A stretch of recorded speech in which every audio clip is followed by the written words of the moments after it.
Hello दोस्तों, refix India के YouTube channel पे आपका फिर से स्वागत है। तो दोस्तों, आज की वीडियो में बात करेंगे इनोलेक्स के पैनल में पिक्चर वाइट, एक बार वाइट होती है, एक बार पिक्चर ओके होती है, तो उसको हम कैसे रिपेयर करते हैं। तो इस वीडियो के अंदर मैं आपको सारी चीज़ें दिखाता हूँ। सबसे पहले मैं आपको ये पैनल दिखा देता हूँ। ये जो मेरे पास पैनल है वो सोनी के अंदर लग के आता है। ये हमारे पास 24 इंची का पैनल है और ये 24 इंची का पैनल है और ये सोनी में लग के आता है, इनोलेक्स कंपनी का। यहाँ पे आप ये देख सकते हैं, इसका नंबर है। तो दोस्तों, इसके अंदर क्या होता है, यहाँ पे जितनी भी वोल्टेज डिटेल होती है वो सारी चीज़ें यहाँ पे लिखी हुई हैं, इसके VGH, VGL, AVDD। और इसका जो सर्किट होता है ये उल्टी साइड होता है। तो यहाँ पे आप ये ऑलरेडी देख सकते हैं, इस PCB के अंदर ऑलरेडी काम हुआ है। यहाँ पे आप ये देखेंगे तो इसकी DC to DC IC पे भी काम है और यहाँ पे भी लेवल शिफ्टर IC पे भी काम हुआ है। तो सबसे पहले मैं आपको इसका फॉल्ट दिखा देता हूँ कि फ़ॉल्ट किस तरीके से है। तो पावर हम लगा के यहाँ पे आप देख सकते हैं, यहाँ पे पावर लगाने के बाद यहाँ पे आप ये देखेंगे पिक्चर ओके होती है और ये वाइट हो जाती है, फिर पिक्चर ओके आती है, फिर वाइट हो जाती है। इस तरीके से ये प्रॉब्लम हमारी क्रिएट कर रहा है। तो यहाँ पे आप ये फॉल्ट देख सकते हैं, किस तरीके का फॉल्ट हमारे को देखने को मिल रहा है। तो इस तरीके की अगर दिक्कत मिलती है तो कई बार वोल्टेज फ्लक्चुएशन होने की वजह से ये प्रॉब्लम हमारे को देखने को मिलती है। तो इस कंडीशन में हम सबसे पहले सभी वोल्टेज को, बेसिक वोल्टेज को चेक करेंगे, कौन सी वोल्टेज इसकी फ्लक्चुएट हो रही है। तो चलिए देखते हैं। पावर लगाने के बाद मल्टीमीटर को मैं DC वोल्ट की रेंज पे सेट कर लेता हूँ और सबसे पहले हम इसके अंदर वोल्टेज चेक करेंगे। 12 वोल्ट की सप्लाई यहाँ पे आप ये देख सकते हैं, ओके है। और 12 वोल्ट के बाद ये 3.3 वोल्ट की सप्लाई यहाँ पे आप ये देख सकते हैं, 3.3 वोल्ट भी इसका ओके है, 1.2 वोल्ट भी इसका ओके है।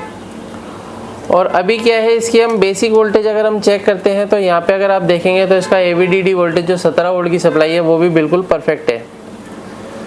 17 वोल्ट के बाद अगर हम और वोल्टेज देखते हैं तो दोस्तों, इसकी जो वोल्टेज है, जैसे VGL वोल्टेज अगर हम चेक करेंगे तो यहाँ पे VGL वोल्टेज माइनस में ओके है।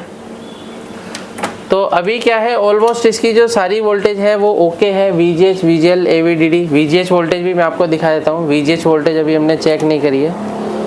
तो VGH वोल्टेज अगर हम यहाँ पे चेक करते हैं तो यहाँ पे आप ये देख सकते हैं, जो इसका VGH है वो 30 वोल्ट यहाँ पे बिल्कुल परफेक्ट है और ये हमारा कोई भी फ्लक्चुएशन नहीं कर रहा है। तो अभी क्या है, अगर इस तरीके की दिक्कत हमारे को देखने को मिलती है तो दोस्तों हो सकता है कि हमारी जो इसकी गामा IC है उसकी वजह से भी ये देखने को मिल सकता है, क्योंकि इस PCB के अंदर ऑलरेडी काम हुआ है। तो हम सबसे पहले इसकी गामा IC को रिप्लेस करके देखते हैं और गामा IC को रिप्लेस करने के बाद हम DC to DC IC पे जाएंगे। तो पहले हम गामा IC को करके देख लेते हैं एक बार, क्योंकि जो वाइट डिस्प्ले का जो प्रॉब्लम है वो गामा IC की वजह से भी आता है। और वाइट डिस्प्ले और जो आपका ओवर ब्राइटनेस हो गया और जो नेगेटिव पिक्चर हो गई, तो इस तरीके की दिक्कतें जो हमारे को गामा IC की वजह से देखने को मिलती है। तो मैं अभी क्या काम करता हूँ, सबसे पहले इसी गामा IC को मैं रिप्लेस करूँगा। तो गामा IC को रिप्लेस करने के लिए सबसे पहले मैं यहाँ पे से IC को निकाल लेता हूँ, क्योंकि इस IC पे ऑलरेडी पेस्ट लगा हुआ है। अभी मैं इस पे पेस्ट नहीं लगाऊंगा। और जब भी हम IC को निकालते हैं तो इसका जो टेम्परेचर है वो हमारे को मेंटेन करना पड़ता है। कई बार इसकी PCB भी जल जाती है अगर आपने ज़्यादा टेम्परेचर इसको दिया। तो इसको मैं दूसरी PCB में से निकाल के लगाता हूँ। ये मेरे पास स्पेयर PCB पड़ी रहती है रिपेयरिंग के लिए। तो यहाँ पे मैं इस IC को रिप्लेस कर लेता हूँ। उसके बाद हम इसको देखते हैं क्या कंडीशन रहेगी इसकी। तो जब भी हम IC लगाते हैं तो IC लगाने के बाद दोस्तों हमारे को करना क्या है, IC की सभी पिनों को अच्छे से रीसोल्ड ज़रूर करना है। क्योंकि क्या होता है, अगर IC की कोई भी पिन शॉर्ट रह जाती है तब भी हमारी IC ख़राब हो सकती है। अगर आपने नई IC लगाई है तो उसको परफेक्ट तरीके से आपको देखना है कि IC आपकी प्रॉपर लगी है या नहीं लगी है।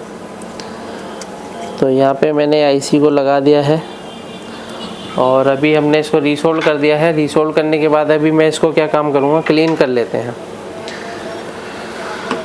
तो क्लीन करने के बाद इसकी कंडीशन हम देखते हैं क्या कंडीशन रहने वाली है।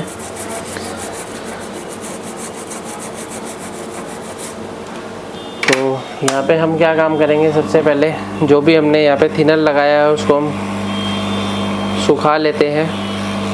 और सुखाने के बाद दोस्तों देखिए क्या होता है कि आईसी के ऊपर अभी टेम्परेचर ज़्यादा है, और टेम्परेचर ज़्यादा होने की वजह से क्या है, अभी हम इसको सप्लाई नहीं देंगे, क्योंकि क्या होता है जब भी हम गर्म आईसी पे सप्लाई देते हैं तो अगर आपकी आईसी ठीक है तो वो भी आपकी आईसी ख़राब हो जाएगी। तो उसका टेम्परेचर थोड़ा सा मेंटेन होने के बाद ही हमारे को सप्लाई देनी है। तो अभी मेरी ये जो आईसी है इसको मैं साइड में रख के इसको पावर देता हूँ। और पावर देने के बाद अगर हम यहाँ पे देखते हैं, इसकी अगर हम चेक करते हैं, वैसे तो वोल्टेज अभी आप यहाँ पे देख सकते हैं पिक्चर तो हमारी बन रही है। जैसे कि हमारा पहले जो फॉल्ट आ रहा था वो एक बार वाइट हो रहा था और एक बार हमारा पिक्चर ओके हो रहा था। तो अभी आप यहाँ पे देख सकते हैं पिक्चर अभी बिल्कुल परफेक्ट तरीके से चल रही है। ये पैनल मैंने उल्टा रखा हुआ है क्योंकि इसकी पीसीबी में, उल्टे पीसीबी में इसके कंपोनेंट्स लगे हुए हैं। तो मैं इसको सीधा करके आपको दिखा देता हूँ। तो यहाँ पे आप ये देख सकते हैं ये जो पैनल है मेरा बिल्कुल परफेक्ट तरीके से अभी ये चल रहा है।